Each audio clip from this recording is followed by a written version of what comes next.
Hello everyone and welcome back to the Saint Louis Rapid and Blitz tournament. The 3 days of Rapid are over and now we have 2 days of Blitz. First 9 rounds of Blitz will be played, and then 9 more rounds of Blitz will be played, but with colors reversed. And this is the first game that we are going to show.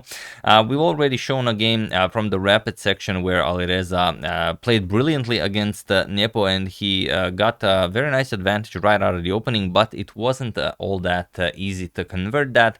And in the end, even though he had a winning position, the game ended in a draw. But now this is from the Blitz section, as there you have it, the little B on the robot on the right bottom, and it's again quite an impressive game. Very quickly we run into a completely new game, and very quickly things start to go very wrong for one of the players. So let's check it out. Alireza has the white pieces and he opens with c4. He goes for the English. Sorry about that.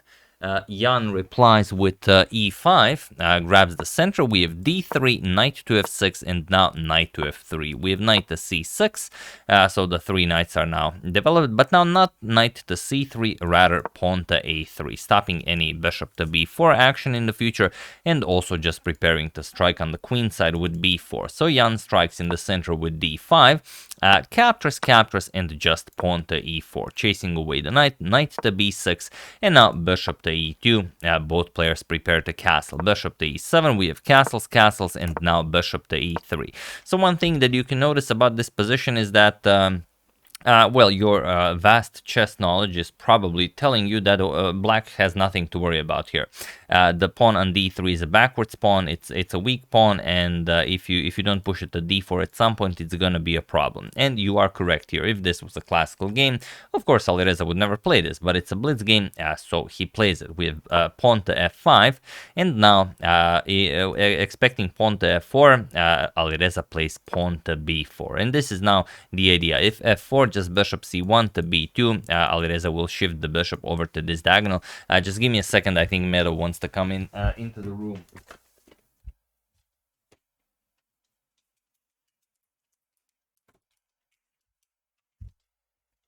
Yeah, he's a weird dude. I asked him if he wanted to go up. He was like, nah, I'm just gonna stay downstairs. But now, you know, in the middle of the video, he wants to come up. But okay, I mean, he is a dog after all. So okay, b4, and Jan advances his pawn to f4, attacks the bishop on e3, and there is a game where a6 was played in this position, but f4 is a new move. So now already as of move 10, we have a completely new game. Alireza transferred the bishop back to c1, and now he will play bishop to b2 and employ the bishop on this long diagonal. We have a6 by Jan, bishop to b2, and now bishop to f6, as the e5 pawn might come under attack. Maybe some knight to d2, knight to c4 ideas, and then at some point the d4 should be played. So here knight b to d2, and now Jan doesn't wait to see what Alireza will come up with. He just plays pawn to g5. Now prepares g4, or maybe h5, g4. We have h3, stopping g4, and now Jan plays bishop to e6. Also, maybe just g4, captures, develop the bishop this way, but Jan says, nope, I'm gonna just develop bishop to e6, and now we have rook to c1, queen to d6, and now comes knight to b3 by Alireza, which is a great move, but this is a blitz game, so of course players don't have all that much time to calculate the moves in the position, but as you guys are very much interested in this position, I will just say it, you know, straight up.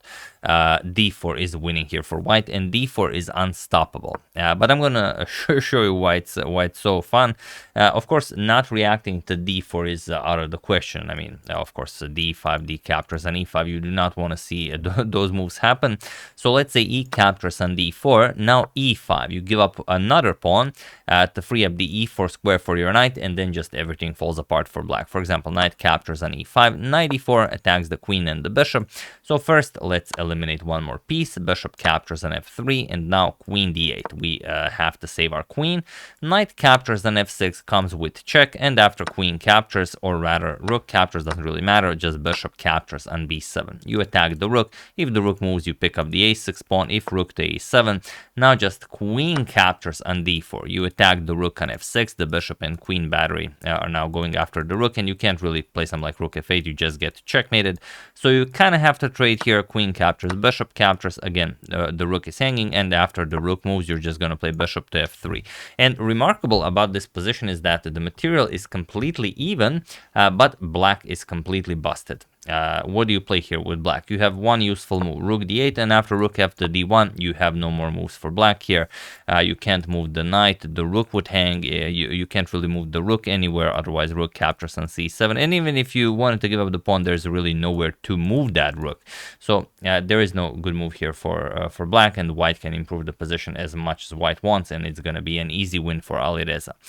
So in case you guys were wondering, and like it's a blitz game, so even if they calculated everything out, and you know they just would see it's equal material, but now that of course you see it, and our good friend the engine confirms it, you know you can push d4 here. But okay, in the game knight to b3 was played, rook 8 to d8, now trying to pile up on that weak d3 pawn, and now just knight to c5, putting pressure on the bishop here, so bishop back to c8, also defending the b7 pawn, and rook to e1 now. We have h6 by Jan, and queen to c2. We have a5 trying to mess up the pawn structure here.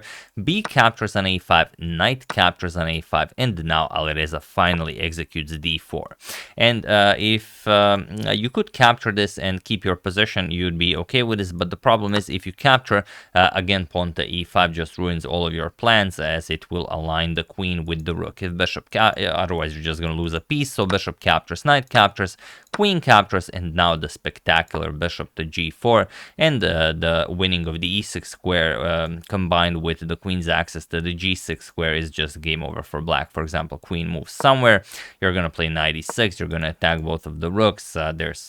This is resigns for black, especially if bishop captures, then you play rook captures, you completely win the g6 square, and black can just resign here. So after d4, Jan decided to go knight to c6 instead, added another defender to the e5 pawn, and now just d5. Alireza decides that, all right, we're not going to push this, you know, do anything reckless, let's win this positionally. So d5, knight e7, and now just knight to d3. Now Alireza says, yes, I did have a weak d3 pawn for the entire game, but your c7 pawn is where the position will be decided, and also your e5 pawn is very, very weak.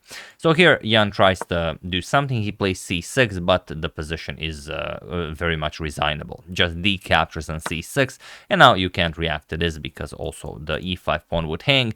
So here we have bishop to e6, trying something, and now knight d captures on e5. We have b captures on c6, and now just bishop to d4, going after the undefended knight on b6. We have queen to c7, defending that knight, and now knight captures on c6. This is it's hard to see, you know, everything that Alireza can capture, but he can capture pretty much anything, and black's position is just falling apart. So bishop captures on d4 was played, knight f captures on d4, now rook to d6, and here pawn to e5, attacking the rook, and there really isn't all that much you can do now. Rook captures on c6 was played. If you don't do this, if you play something like rook to d7, just knight captures on e7, and again, too much material loss will occur. Queen to g6 check, rook captures on c7. There's really nothing good here, or even if rook to here, you can play queen captures on e6 with check, and if queen to f7, you will save your queen, but then queen captures on b6. It's just, I mean, it's hard to look at. So rook captures on c6 by Nepo, knight captures on c6, and now we have knight to f5, trying to keep the queen out of the king's lair, and now queen to c5, just improving the position of his pieces. King g7, now comes knight to d4, a nice finishing touch by Alireza, saying that if you capture my queen, I first capture the bishop with a nice, beautiful royal fork here, and after the king moves, just knight captures on c5. Of course, you are down a full rook, so this is unplayable. So queen d7 was played, but now this also means that the knight on b6 will hang. Of course, Alireza will not take it right away to allow something like queen captures or knight captures. Alireza just plays knight captures on f5 with check, and it was in this position on move 33 that Nepomniachtchi resigned the game, as there is nothing more to be done here. Once the the knight is captured by the bishop or by the rook, doesn't really matter. You're just gonna play queen captures on b6, and now if you count the pieces, there's a queen on both sides, bishop on both sides, a rook on both sides, but there's also an extra rook. Okay, let's make it a green one for Alireza. So okay, this is resigns. So yeah, after this wonderful knight captures on f5, Jan resigned and Alireza takes the win. In the blitz section, we'll see if Jan will be able to retaliate tomorrow in the second day of the blitz, but for now, Alireza continues very strong as he was the leader after 3 days of rapid alongside Maxim Vachier-Lagrave, but he also now starts winning in blitz. So yeah, this is the first game that I decided to show. You guys are more than welcome to use hashtag suggestion, as this is blitz. I will try to show as many as possible. So let's make them the good ones. I would like to thank Damon Targaryen, Girish Sharma, Zamian Parsons, Uzi Shalev, and Kurosh Ruchkagmar for a contribution to my channel. Thank you a lot. I really appreciate it. As usual, you can check 2 of my previous videos here. Thank you for watching, and I will see you soon, continuing the coverage of the St. Louis Rapid and Blitz event until it finishes.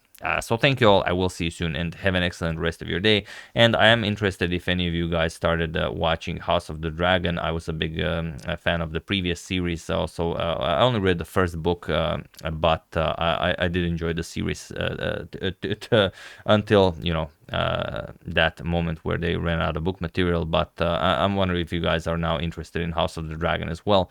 I watched the first 2 episodes. I'm not going to say anything, but I'm just interested in your opinion. So yeah, that's the game. Hope you guys enjoyed it. See you soon.